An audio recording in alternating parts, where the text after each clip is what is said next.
সবাইকে স্বাগত জানাচ্ছি বিডি ভিউজে। আপনাদের সাথে আছি আমি সুস্মিতা দাস।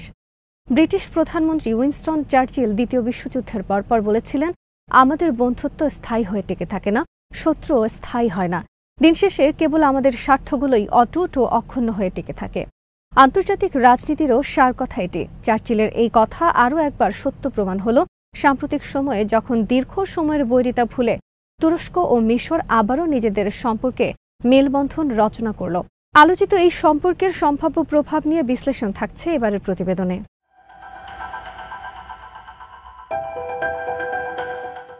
মিশরের সাথে তুরস্কের টানাপোড়েন চলছে 11 বছর ধরেই। মিশরের বর্তমান president Abdel Fattah al CC 11 বছর আগে যখন একটি সেনা অভ্যুত্থানের মাধ্যমে মিশরের প্রথম নির্বাচিত প্রেসিডেন্ট মোহাম্মদ মুরসিকে হটিয়ে নিজে ক্ষমতায় আসীন হন, তখন থেকে মিশরের ব্যাপারে বিরূপ হয়ে যায় তুরস্ক। মিশর বা তুরস্ক কেউই আনুষ্ঠানিকভাবে নিজেদের দ্বিপাক্ষিক সম্পর্কে ইতি টানেননি। তবে নিঃসন্দেহে মিশরের ঘটনা প্রবাহের জেরে এই দুই দেশের সম্পর্ক ক্ষতিগ্রস্ত হয়েছে।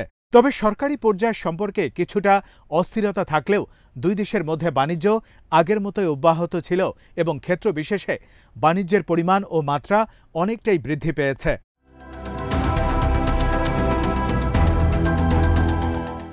তুরস্কের বেসরকারি বিনিয়োগকারীদের অনেকগুলো শিল্প কারখানা মিশরে রয়েছে।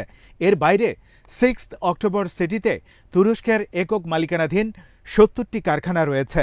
এই কারখানাগুলোতে বর্তমানে হাজার হাজার মিশরীয় শ্রমিক কাজ করছে এবং এসব গার্মেন্টস ও কারখানায় উৎপাদিত পণ্য মেড ইন ইজিপ্ট লেবেলযুক্ত হয়ে বিশ্বের অনেক দেশে রপ্তানি হচ্ছে।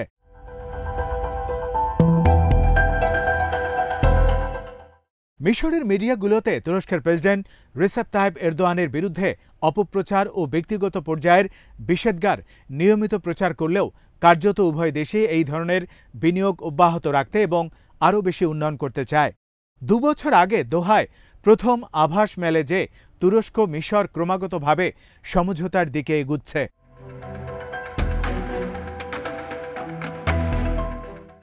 এরপর থেকে মিশরের মিডিয়ায় এরদোয়ান বিরোধী অপপ্রচার ও উস্কানিমূলক মন্তব্য অনেকটা কমে আসতে শুরু করে। দোহা বৈঠকের 1 বছর পরে অর্থাৎ গত বছর দুই দেশ রাষ্ট্রদূত বিনিময় করে এবং আঙ্কারা ঘোষণা করে যে এটি কায়রোকে সশস্ত্র ড্রোনও সরবরাহ করবে। এরপর গত ফেব্রুয়ারিতে এরদোয়ান মিশর সফরে আসেন। এরপর থেকে মিশরীয় গণমাধ্যমে তুরস্ক ও এরদোয়ান বিরোধী অপপ্রচার সম্পূর্ণ বন্ধ হয়ে যায়। প্রেসিডেন্ট এরদোয়ানের ফেব্রুয়ারি সফরের প্রতিদান হিসেবেই মিশরীয় প্রেসিডেন্ট সিসিও গত সপ্তাহে তুরস্ক সফর করেন।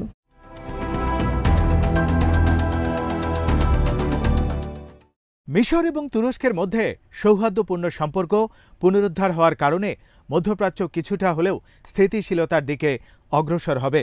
গাজায় গণহত্যা এবং গাজা ও পশ্চিম তীরে ফিলিস্তিনিদের পদ্ধতিগতভাবে বাস্তুচ্যুত করার এই সময় মিশর ও তুরস্কের মাঝে ক্রমবর্ধমান এই সম্পর্ক অত্যন্ত তাৎপর্যপূর্ণ। কেননা মিশর ও তুরস্ক উভয় দেশেই ফিলিস্তিনের সাথে সরাসরি সংযুক্ত। মিশর সরাসরি ফিলিস্তিনের সাথে ভৌগোলিকভাবে সংযুক্ত, আর তুরস্ক ফিলিস্তিন ইস্যুতে অনেকদিন থেকেই গুরুত্বপূর্ণ স্টেক হোল্ডার হিসেবে দায়িত্ব পালন করছে।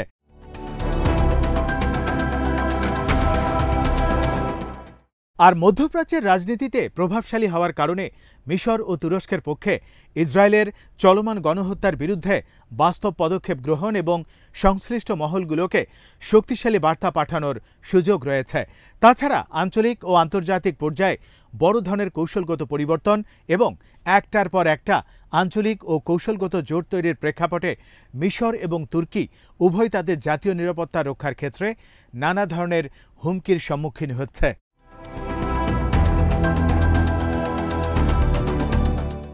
একই সাথে ফিলিস্তিনিদের জন্য জায়নবাদীরা যত ধরনের হুমকি তৈরি করেছে সেগুলো মোকাবিলায়ও তুরস্ক ও মিশরের আগ্রহ রয়েছে।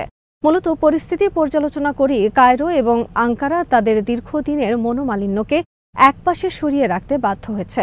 দুটো দেশই নিজস্ব ইগো এবং আরও বেশ কিছু ইস্যুতে ছাড় দিয়ে হলেও বিদ্যমান সকল হুমকির বিরুদ্ধে একক ফ্রন্ট গঠন করতে দেয়। বিশেষ করে পূর্ব ভূমধ্যসাগরীয় গ্যাস চুক্তি এবং এই সংবেদনশীল অঞ্চলের দেশগুলির মধ্যে সামুদ্রিক ও স্থল সীমানা পুনর্নির্মাণের মতো স্পর্শকাতর বিষয়গুলো সুরাহা করার জন্য এ ধরনের ফ্রন্টের প্রয়োজনীয়তা রয়েছে। কারণ এই ফ্রন্টগুলোই সংশ্লিষ্ট দেশগুলোর জাতীয় নিরাপত্তা ও স্থিতিশীলতা রক্ষায় সহায়তা করবে।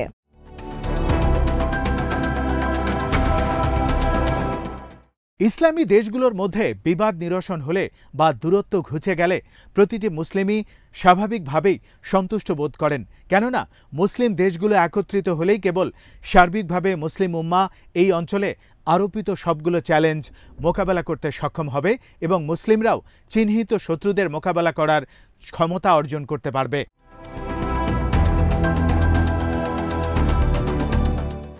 এই পরিস্থিতিতে মুসলিম দেশগুলোর নেতাদের এখন উচিত হবে বিদ্যমান বিভাজনগুলো দূর করা, পারস্পরিক শ্রদ্ধা বৃদ্ধি করা এবং একই সাথে বন্ধু এবং শত্রুকে নতুনভাবে সংজ্ঞায়িত করা।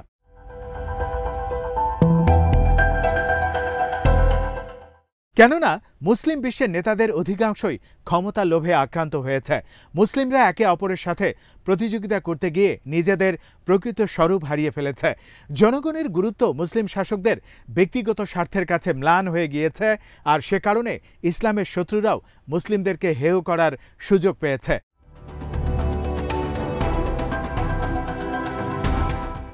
নানা ধরনের ইস্যু তৈরি করে মুসলিমদেরকে বিভক্ত করে রাখতেও সক্ষম হয়েছে।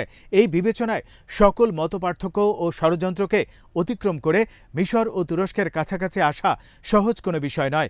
তাছাড়া মিশর ও তুরস্কের প্রেসিডেন্টদের মধ্যকার সাম্প্রতিক বৈঠক এবং দুই দেশে ধারাবাহিক সফর হুট করেও ঘটেনি, বরং এই দূরত্ব কমিয়ে আনার উদ্দেশ্যে বহু বছর ধরেই প্রস্তুতি চলছিল। দুই দেশের কর্মকর্তারা সফরের পরিকল্পনা নিয়েও লম্বা সময় নিয়ে কাজ করেছেন। তুর্কি সংবাদপত্র আকশাম 2019 সালের সেপ্টেম্বরেই জানিয়েছিল যে মিশরের অনুরোধে গোয়েন্দা পর্যায়ে মিশর ও তুরস্কের মধ্যে আলোচনা চলছে। তুরস্কের গণমাধ্যমের এই খবর সে সময় কায়রো অস্বীকারও করেনি।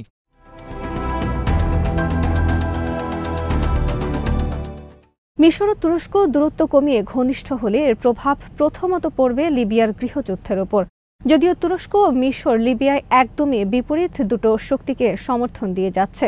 মিশর জেনারেল খলিফা হাফতারের অভ্যুত্থানকে সমর্থন করেছে, অন্যদিকে তুরস্ক ত্রিপোলিতে আন্তর্জাতিকভাবে স্বীকৃত সরকারকে সমর্থন করেছে। লিবিয়ায় এই মুহূর্তে গৃহযুদ্ধ থেমেছে এবং আপাত দৃষ্টিতে মনেও হচ্ছে যে এই যাত্রায় লিবিয়াকে বিভাজন থেকে রক্ষা করা সম্ভব হয়েছে। লিবিয়ায় গৃহযুদ্ধ বন্ধ করা অবশ্য কায়রো ও আঙ্কারা উভয়েরই লক্ষ্য ছিল। সেক্ষেত্রে এও অনস্বীকার্য যে লিবিয়াকে সংঘাতের হাত থেকে রক্ষা করার জন্য উভয় পক্ষের ব্যক্তিদের নিয়ে অন্তর্বর্তীকালীন সরকার গঠনে তুরস্ক ও মিশরের আন্তরিক ভূমিকা দুদেশের দ্বিপাক্ষিক সম্পর্কে বরফ গলাতে সাহায্য করেছে।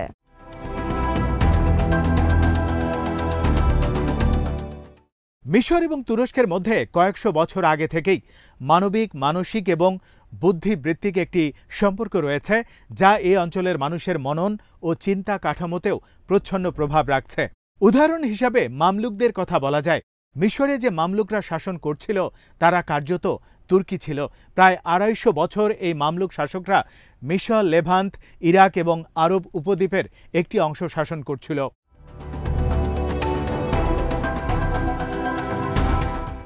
মিশরে তুরস্কের পূর্বপুরুষদের দীর্ঘ অবস্থান মিশরীয় এবং তুর্কিদের মধ্যে সামাজিক বন্ধনকে আরও বেশি শক্তিশালী করেছে। অনেক মিশরীয় পাওয়া যায় যাদের বংশ পরম্পরা অনুসন্ধান করলে তাদের সাথে তুরস্কের একটি সম্পর্ক রয়েছে। আত্মীয়তা ও বৈবাহিক বন্ধনের দিক থেকেও মিশর ও তুরস্কের ঘনিষ্ঠতা রয়েছে।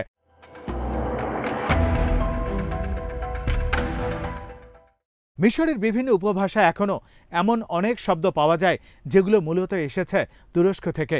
মিশরের বাসিন্দাদের রান্নার ধরন ও স্থাপত্য শৈলীতেও তুরস্কের প্রভাব রয়েছে। মিশরের শহরগুলিতে থাকা উসমানীয় ভবন এবং স্মৃতিস্তম্ভগুলো তুরস্কের অটোমান সাম্রাজ্যের দৃষ্টিভঙ্গির প্রতিনিধিত্ব করে। মিশরের অনেকগুলো রাস্তার নামকরণ করা হয়েছে অটোমান শাসকদের নামে।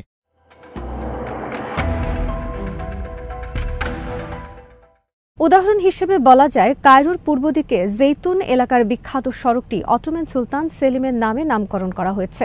মিশর এবং তুর্কি দুটো বড় দেশ যারা তাদের ইতিহাস এবং বন্ধনের কারণে নৈতিক, সামাজিক এবং সাংস্কৃতিক মূল্যবোধ উপভোগ করে। তবে এসব কিছুকে ছাপিয়ে এক কথায় বলতে গেলে মিশর ও তুরস্কের সংখ্যাগরিষ্ঠ মানুষ মিশরের সাথে তুরস্কের সম্পর্ক উন্নয়নে খুবই খুশি। এ কারণেই বিশ্লেষকরা ধারণা করছেন যে দীর্ঘদিনের তিক্ততা ভুলে এ দুটো দেশ যেভাবে একাট্ট হয়েছে তা সমগ্র অঞ্চলের উপর ইতিবাচক প্রভাব ফেলবে এবং এই অঞ্চলের মানুষও উপকৃত হবে। হয়তো চলমান গাজা যুদ্ধেও এর একটি ইতিবাচক প্রভাব খুব শীঘ্রই পরিলক্ষিত হবে। আজ এখানেই শেষ করছি। সবাই ভালো থাকুন, সুস্থ থাকুন আর দেখতে থাকুন বিডি ভিউজ। চ্যানেলটি ভালো লাগলে সাবস্ক্রাইব করুন, সংযুক্ত থাকুন আমাদের ফেসবুক পেজে।